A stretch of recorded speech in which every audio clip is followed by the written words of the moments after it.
Hi everyone, welcome to Sri Acharya Academy. My name is Siva, faculty of GK and Current Affairs. ఈ రోజు మనం most important topic అనేది discuss చేయబోతున్నాం అంటే ఎందుకంత మోస్ట్ ఇంపార్టెంట్ అంటే గత 5 సంవత్సరాల తర్వాత దాదాపు ఒక 5 సంవత్సరాల తర్వాత ఈ సంవత్సరం భారతరత్న అవార్డుని ప్రకటించడం జరిగిందనమాట. సో ఈ సంవత్సరం మీరు ఏ ఎగ్జామ్ రాసినా సరే అందులో ఖచ్చితంగా బిట్ వచ్చే టాపిక్ ఇది భారతరత్న అవార్డు అనేది. ఓకే, అయితే ఈ సంవత్సరం భారతరత్న అవార్డుని 5గురికి ప్రకటించడం జరిగిందండి. ఈ 2024లో భారతరత్న అవార్డు అనేది మొత్తం మీద 5గురికి ప్రకటించడం జరిగింది. ఓకే, సో వాళ్ళెవరు చూద్దాం. Karpoori Thakur, LK Advani, PV Narasimha Rao, Chaudhary Charan Singh and MS Swaminathan. Okay, so ఒక్కొక్కరి గురించి కొన్ని కీ పాయింట్స్ కనుక చూస్తే కర్పూరి ఠాకూర్, ఈ కర్పూరి ఠాకూర్ గారు 1924 జనవరి 24న బీహార్ రాష్ట్రంలో జన్మించడం జరిగింది. సో 2024 జనవరి 24న ఆయన 100వ జయంతి సందర్భంగా మరణానంతరం భారతరత్న అవార్డుని ఈయనకి ప్రకటించడం జరిగిందండి. సో పక్కన చుక్కలు వేసేద్దాం, ఎందుకంటే ఈయనకి మరణానంతరం భారతరత్న అవార్డు అనేది రావడం జరిగింది. ఓకే, ఈయన బీహార్ రాష్ట్రానికి ముఖ్యమంత్రిగా పనిచేయడం జరిగింది. జననాయక్గా గుర్తింపు పొందడం జరిగింది. 1970లో ఈయన ముఖ్యమంత్రిగా ఉన్న కాలంలో బీహార్ రాష్ట్రంలోని సంపూర్ణ మద్యపానాన్ని నిషేధించడం జరిగిందండి. అండ్ అలాగే 1942లో క్విట్ ఇండియా మూవ్మెంట్లో భాగంగా గాంధీ గారితో పాటు జైలుకి కూడా వెళ్ళిన వ్యక్తి అనమాట ఈ కర్పూరి ఠాకూర్. ఓకే, అది నెక్స్ట్ వన్ ఎల్కే అద్వానీ.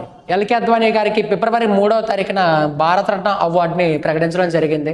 ఈయన బ్రతుకుండగానే భారతరత్న అవార్డు అనేది ఈయనకి ప్రకటించడం జరిగింది అనమాట. ఓకే, సో ఎల్కే అద్వానీ గారు సో బీజేపీ పార్టీ స్థాపకులో ఒకరనమాట. బీజేపీ పార్టీని ఇద్దరు వ్యక్తులు స్థాపించారు 1980 సంవత్సరంలో. ఎల్కే అద్వానీ గారు, అటల్ బిహారీ వాజ్పేయి గారు. సో ఈ was the co founder of BJP party అని చెప్పొచ్చు. అండ్ అలాగే బీజేపీ పార్టీకి సెకండ్ ప్రెసిడెంట్గా, అంటే పార్టీ ప్రెసిడెంట్లు ఉంటారు కదండి, సో బీజేపీ పార్టీకి సెకండ్ ప్రెసిడెంట్గా ఎల్కే అద్వానీ గారు పనిచేయడం జరిగింది. అండ్ అలాగే భారతదేశానికి 7వ ఉప ప్రధానమంత్రిగా కూడా ఈయన పనిచేయడం జరిగిందనమాట. Okay, next one PV Narasimha Rao, Chaudhary Charan Singh, MS Swaminathan. వీళ్ళ ముగ్గురికి కలిపి ఫిబ్రవరి 9వ తారీఖున భారతరత్న అవార్డుని ప్రకటించడం జరిగిందనమాట. ఓకే, సో పివి నరసింహారావు గారు ఎవరంటే భారతదేశానికి 9వ ప్రధానమంత్రిగా పనిచేసిన వ్యక్తి, ఆంధ్రప్రదేశ్ రాష్ట్రానికి ముఖ్యమంత్రిగా కూడా పనిచేసిన వ్యక్తి. ద ఇన్సైడర్ అనే బుక్ రాసిన వ్యక్తి అండి. ద ఇన్సైడర్ అనే బుక్ ఎవరు రాశారంటే పివి నరసింహారావు గారు రాయడం జరిగింది. అండ్ అలాగే ఈయన 16 భాషలు అవలీలగా మాట్లాడగలిగే బహుభాష జ్ఞాని అనమాట. సో అంత బహుభాష జ్ఞాని కాబట్టి ఈయన సమాధి పేరు జ్ఞానభూమి అని చెప్పొచ్చు అనమాట. ఓకే, ఈయన సమాధి పేరు ఏంటంటే జ్ఞానభూమి. ఆ జ్ఞానభూమి అనేది మన హైదరాబాద్లో ఉందన్నమాట. Okay, next one Chaudhary Charan Singh. Okay, Chaudhary Charan Singh ఈయన భారతదేశానికి 5వ ప్రధానమంత్రిగా పనిచేసిన వ్యక్తి. భారతదేశానికి 5వ ప్రధానమంత్రిగా పనిచేసిన వ్యక్తి చౌదరి చరణ్ సింగ్. ఓకే, భారతదేశానికి అతి తక్కువ కాలం ప్రధానమంత్రిగా పనిచేసిన వ్యక్తి ఎవరంటే చౌదరి చరణ్ సింగ్. ఈయన ప్రధానమంత్రిగా ఉన్న కాలంలో ఒక పార్లమెంట్ సమావేశం కూడా జరగలేదు. సో ప్రధానమంత్రి పదవిలో ఉండగా పార్లమెంట్లో అడుగు పెట్టని ఏకైక వ్యక్తిగా గుర్తింపు పొందిన వ్యక్తి ఎవరంటే చౌదరి చరణ్ సింగ్ అండి. ఓకే, ఈయన సమాధి పేరు కిసాన్ ఘాట్. ఓకే, ఈయన పుట్టినరోజు సందర్భంగా ప్రతి సంవత్సరం మనం కిసాన్ దివాస్ అని జరుపుకోవడం జరుగుతుంది. Okay, next one MS Swaminathan, Mankombu Sambasivan Swaminathan అండి. ఓకే, భారతదేశంలో హరిత విప్లవ పితామహుడిగా ఈయన పేరుగాంచడం జరిగిందండి. Okay, father of green revolution in India. So father of green revolution in the world అని అడిగితే నార్మన్ బోర్లాగ్, మరి father of green revolution in India అని అడిగితే ఎంఎస్ స్వామినాథన్ పేరు చెప్పొచ్చు అండి. ఓకే, సో ఎంఎస్ స్వామినాథన్ గారికి 1967లో పద్మశ్రీ వచ్చింది, 1972లో పద్మభూషణ్ వచ్చింది, 1989లో పద్మ విభూషణ్ కూడా రావడం జరిగింది. అంటే 3 పద్మ అవార్డ్స్ కూడా పొందిన వ్యక్తి అన్నమాట ఎంఎస్ స్వామినాథన్. ఓకే, మరి ఎంఎస్ స్వామినాథన్ గారికి 1987లో అమెరికా దేశం ఇచ్చే వరల్డ్ ఫుడ్ ప్రైజ్ అవార్డు కూడా రావడం జరిగిందండి. World food praise. Okay, so America దేశం 1987లోనే వరల్డ్ ఫుడ్ ప్రైజ్ అనే అవార్డుని స్థాపించింది. ఆ వరల్డ్ ఫుడ్ ప్రైజ్ అవార్డు పొందిన తొలి వ్యక్తి ఎవరంటే, ప్రపంచంలోనే తొలి వ్యక్తి ఎవరంటే ఎంఎస్ స్వామినాథన్ అనమాట. ఓకే, సో భారతరత్న అవార్డుని ఏ సంవత్సరం స్థాపించారంటే 1954 జనవరి 2వ తారీఖున స్థాపించడం జరిగింది. భారతరత్న అవార్డుని ప్రధానమంత్రి సిఫార్సు ప్రకారం రాష్ట్రపతి ప్రకటించడం జరుగుతుంది. అండ్ అలాగే ఈ భారతరత్న అవార్డుని ప్రదానం చేసేది కూడా భారత రాష్ట్రపతి అనమాట. ఓకే, అది.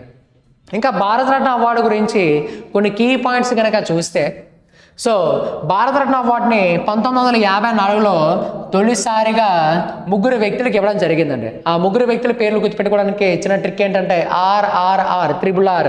ఒక R అంటే రాజగోపాలాచారి, ఇంకో R అంటే రాధాకృష్ణన్, ఇంకో R అంటే Raman, CV Raman. Okay, C Rajagopalachari, Sarvepalli Radhakrishnan and CV Raman. So Bharat Ratna award పొందిన తొలి ఉపరాష్ట్రపతి ఎవరంటే సర్వేపల్లి రాధాకృష్ణన్ అండి. భారతరత్న అవార్డు పొందిన తొలి సైంటిస్ట్ ఎవరంటే CV రామన్ అనమాట. ఓకే, మరి భారతరత్న అవార్డు పొందిన తొలి ప్రధానమంత్రి ఎవరంటే జవహర్లాల్ నెహ్రూ గారు. 1955లో ఆయన ప్రధానమంత్రి పదవిలో ఉండగానే భారతరత్న అవార్డు అనేది ఆయనకి రావడం జరిగింది. మరి భారతరత్న అవార్డు పొందిన తొలి ఇంజనీర్ ఎవరంటే మోక్షగుండ విశ్వేశ్వరయ్య, 1955. ఈయన పుట్టినరోజు సందర్భంగా సెప్టెంబర్ 15వ తారీఖున ఇంజనీర్స్ డే కూడా జరుపుకుంటాం అన్నమాట. ఓకే, మరి అతిపెద్ద వయసులో భారతరత్న అవార్డు పొందిన వ్యక్తి ఎవరంటే DK కార్వే, దొందు కేశవ కార్వే. 1958లో ఈయనకి 100 సంవత్సరాల వయసులో భారతరత్న అవార్డు అనేది రావడం జరిగిందండి. ఓకే, మరి భారతరత్న అవార్డు పొందిన తొలి డాక్టర్ ఎవరంటే BC రాయ్. 1961లో ఈయనకి భారతరత్న అవార్డు వచ్చింది. అయితే ఈయన పుట్టినరోజు అండ్ అలాగే చనిపోయిన రోజు జూలై 1 అనమాట. ఆ రోజు మనం నేషనల్ డాక్టర్స్ డే కూడా జరుపుకుంటాం. జూలై 1న నేషనల్ డాక్టర్స్ డే కూడా జరుపుకుంటాం అనమాట. ఓకే, మరి భారతరత్న అవార్డు పొందిన తొలి రాష్ట్రపతి ఎవరంటే డాక్టర్ బాబు రాజేంద్ర ప్రసాద్ గారు, 1962లో. యాక్చువల్గా సర్వేపల్లి రాధాకృష్ణ గారు కూడా రాష్ట్రపతిగా పనిచేయడం జరిగింది. కానీ భారత రాష్ట్రపతి కాకముందే ఆయనకి భారతరత్న అవార్డు రావడం జరిగింది. కాబట్టి తొలి రాష్ట్రపతి, భారతరత్న అవార్డు పొందిన తొలి రాష్ట్రపతి సర్వేపల్లి రాధాకృష్ణ పేరు చెప్పకూడదు. సో భారతరత్న అవార్డు పొందిన తొలి రాష్ట్రపతి ఎవరంటే డాక్టర్ బాబు రాజేంద్ర ప్రసాద్ అనమాట. ఓకే, మరి భారతరత్న అవార్డుని మరణానంతరం పొందిన తొలి వ్యక్తి ఎవరంటే లాల్ బహదూర్ శాస్త్రి గారు అండి, 1966లో. ఓకే, భారతరత్న అవార్డు పొందిన తొలి మహిళ ఎవరంటే ఇందిరాగాంధీ, 1971లో. భారతరత్న అవార్డు పొందిన తొలి విదేశీయుడు ఖాన్ అబ్దుల్ గఫర్ ఖాన్, 1987లో. పాకిస్తాన్ దేశానికి చెందిన వ్యక్తి, ఫ్రాంటియర్ గాంధీగా పేరు పొందిన వ్యక్తి అనమాట. అండ్ అలాగే భారతరత్న అవార్డుని 2 విదేశీయులకు ఇవ్వడం జరిగింది. తొలి విదేశీయుడు ఖాన్ అబ్దుల్ గఫర్ ఖాన్ అయితే రెండవ విదేశీయుడు నెల్సన్ మండేలా, 1990లో. సౌత్ ఆఫ్రికా దేశానికి చెందిన వ్యక్తి అనమాట.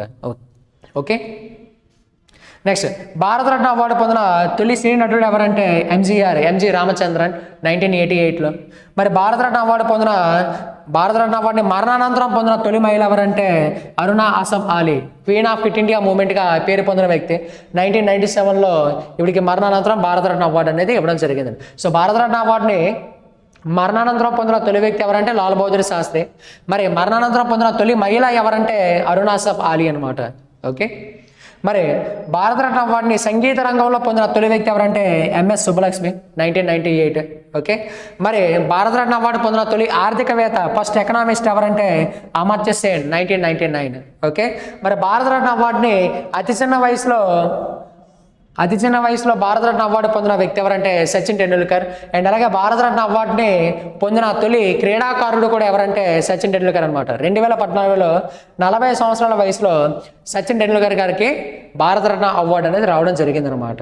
ఓకే, ఇది టోటల్గా భారతరత్న అవార్డు సంబంధించి A to Z ఇన్ఫర్మేషన్ అనమాట. Okay, thank you all.